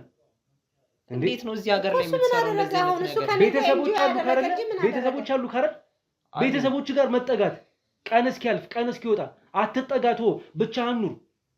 እንዴ አንድ ነገር ተደርጎ እኮ ተሰርቶ ይበላል። እንደዚህ በዚህ ልክ ሰው እየተሰቃየች ፊት ለፊትህ ግረፊው ፍለጩ ቁረጩ እያልካት። ለማንኛውም የሁሉም ነገር የዛሬ የተፈጠረውን ነገር በማስረጃ ይዘናል። በህግ የሚወሰነው ተወስኖ በዳኛ ተፈርዶ ፍርዳችሁን ታገኛላችሁ። ልጆችሽ ይሰማሉ፣ ቤተሰቦችሽ ይሰማሉ። እስኪ ጣቢያ መጥተው ሲጠይቋችሁ ምን አይነት እንትን እንደሚኖራችሁ ያኔ አንገታችሁን ቀና ብላችሁ እንደሆኑ እንደምታወሩ ከሆነ እናያለን። ለማንኛውም አሁን ከዚህ ውጡ፣ ወደ መኪና ላይ ትጫናላችሁ። በህግ እንግዲህ የሚቀጥለውን ነገር እንይዛለን ማለት ነው። ተነስጣ ወንድሜ ተረዳኛ፣ ውጣ፣ እየወጣ ሆደ ተረዳኛ። ኢሳይያስ ያዘው ነው። ተነስጣ ወዳጅ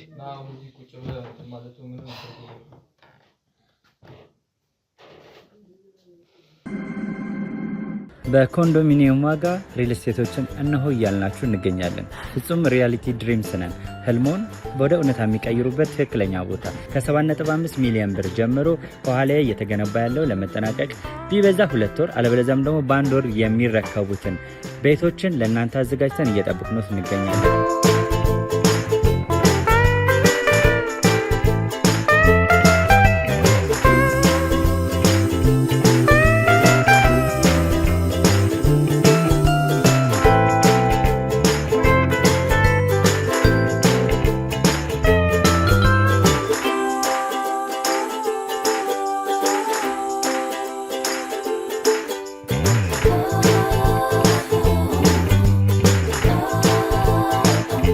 ክፍያ 7.5 ሚሊዮን በሰሚ ፊኒሽድ ሲሆን 60%ቱን ለኛ በመክፈል 40%ቱን ደግሞ ከወጋገን ባንክ ጋር እናንተ በማገናኘት ክፍያዎትን መፈጸም እንዲያስችሉ መንገድን ከፍተንሎታል።